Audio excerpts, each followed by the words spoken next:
நீங்கள் பார்த்துருக்கலாம், இமாச்சல் மலை, மேற்கு தொடர்ச்சி மலை. நான் சொல்லியிருக்கிறேன் பல மலைத்தொடர்களில். எனக்கு நடந்த மாதிரியே அந்த மலையில் ஒரு சக்தி இறங்கிருச்சு. அதனால தான் அந்த மலையில் எந்த கோயிலை கட்டி வச்சாலும் கூட்டம் அள்ளுது இல்லை. அந்த ஈர்ப்பு கல்லில் இறக்கிடலாம், ஆனால் இந்த மாதிரி உடலில் இறக்க முடியுமா? புரியுங்களா?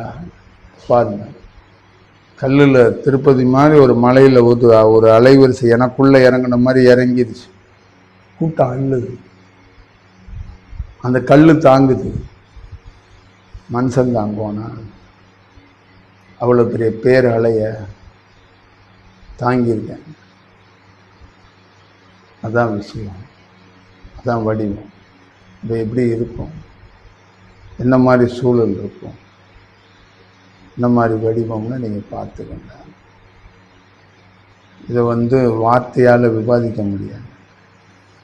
முழு மேற்கு தொடர்ச்சி மலையை, முழு இமாச்சல் முழுக்க பிரபஞ்சத்திலேருந்து ஒரு அலைவரிசை இறங்கப்பட்டது தான்.